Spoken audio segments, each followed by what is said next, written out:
there's Kevin with GatheringMatch.com with match number 2 with the... Now we're into Selesnya Eldrazi's with the Gavony Township. Yes, we'd like to play first. This is a keepable hand. It's got the Eldrazi Displacer.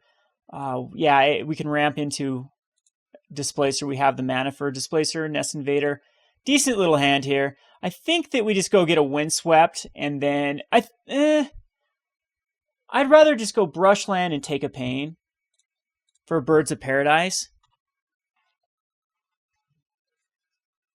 And next turn we can go Scion Summons. We can just go get a basic next turn, I think is the right choice. Ooh, might be another Zoo deck. Like I said, the metagame has just evolved so much into hyper aggression or combo lately.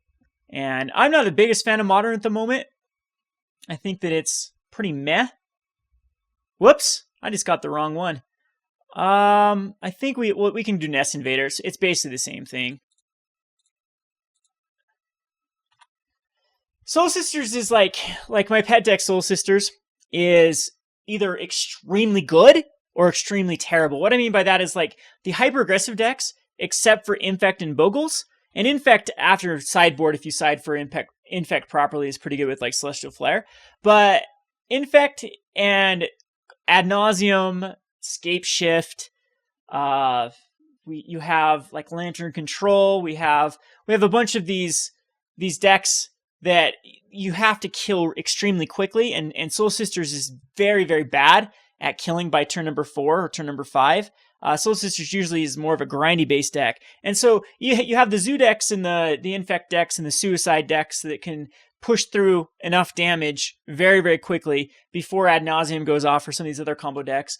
And then we do have some like Nahiri Jessica, some really, really all-out control decks, which Soul Sisters is also bad against. So I don't know. If I continue to see a lot of Zoo, then I'll definitely start queuing up with my pet deck and farming those Zoo decks and burn decks out. But right now it's just really hard to brew in Modern. It's just a very hostile, fast format. Either fast through combo or fast through aggression. So he's going to come in with the Experiment 1 here, and we'll definitely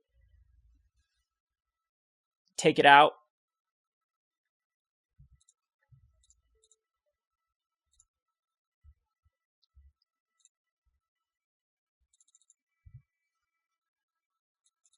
Hopefully, if MTG lets me click blockers here.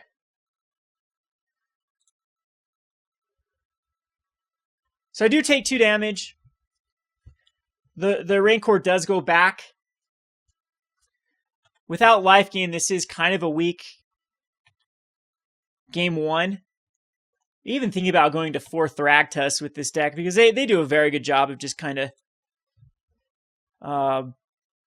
oh, geez. I think that we do go Cryptolith Rite here.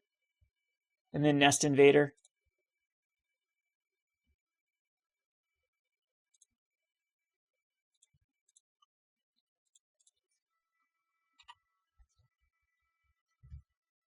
Because I'll let the Rancor go through this time around.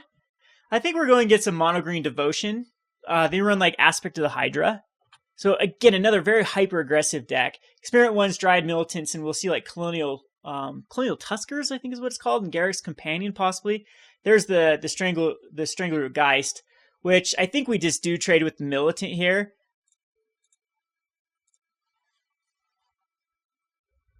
Rather than the Geist. And there's a Gavony Township. That's beautiful. We can just Brood Monitor here. I think it's the more powerful of options.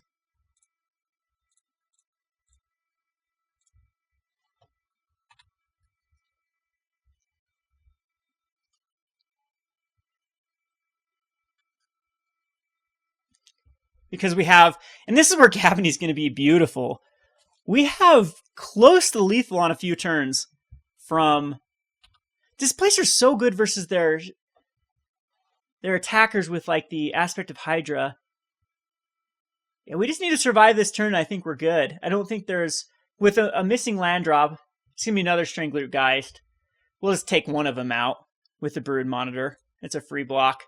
We're not gonna take both of them out. I'd rather keep my Scions. So I'm down to a 12, and he has a 3/2 this time. Second Cryptolith Rite, of course, is not really what we want to see. I think I'm going to actually keep back the Gavony Township and just tap a bird here for the Displacer.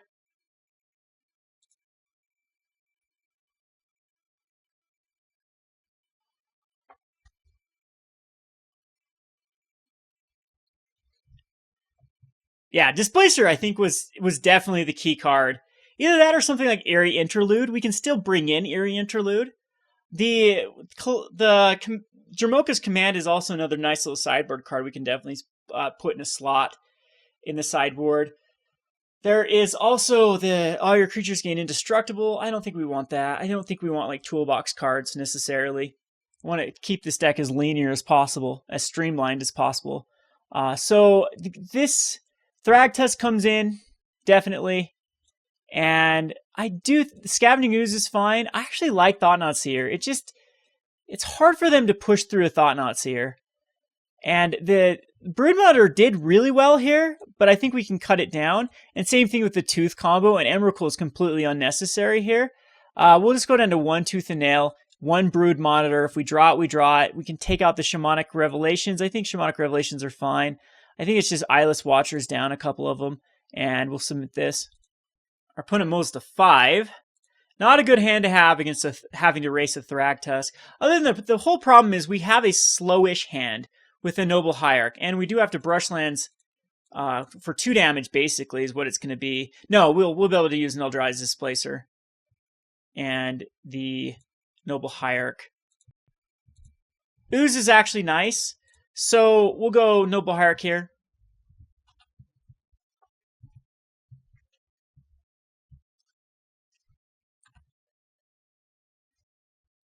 So we just need to hit another land drop. Ooh, a gut shot. That was unexpected. So we are actually still in good shape because of the brokenness of the Eldrazi Temple. And that cost him a card. So, I mean, it slowed down my acceleration. That's kind of the problem I have with these when I play an aggro-based deck. And a lot of people I don't even bring in Lightning Bolt with these creature-based aggro decks. I forego Lightning Bolt. And people are like, well, don't you need removal? And not really in a deck that... I mean, would Gut Shot be better killing that Noble Hierarch? Would actually be playing a Dryad Militant and getting 2 of your Experiment 1s up +1/+1 right there be better. And I would say another creature here or just any other card in hand would be better than that. I don't know. It seems to be Eldrazi Temple here, and we will go for the Displacer. It's annoying though. He did set me back.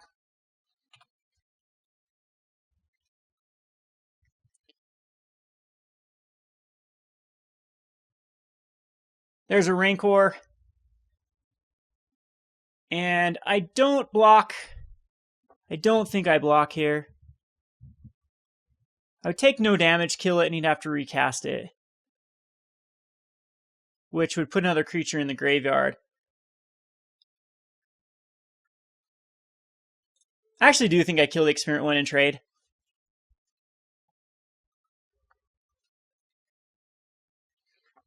So he has to put a Rancor again on this Experiment 1.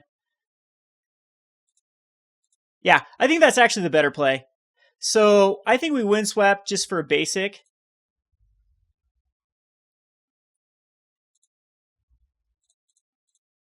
And then cast a... Definitely cast an Ooze here.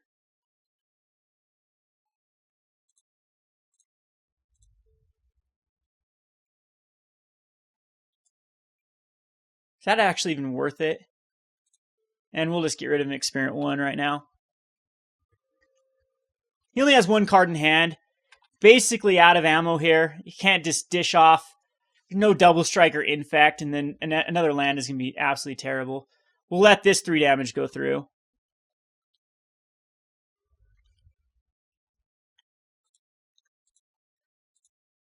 Could have double Nest Invader if we wanted.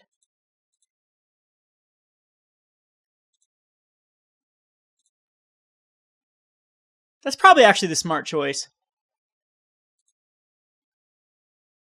It would cost me a life to do so.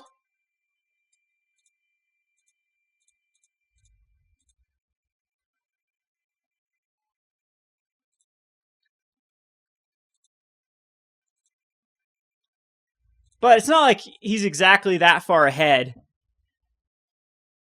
in life at this point. The only real thing I have to worry about is like aspect of Hydra on. Yeah, it's not gonna make a difference. We will make this trade again.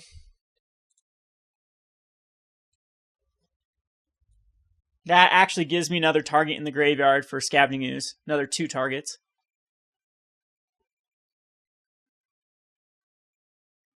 But most likely he's going to Thragtusk. Okay, that actually... I'm going to sacrifice spawns for Thragtusk, I believe.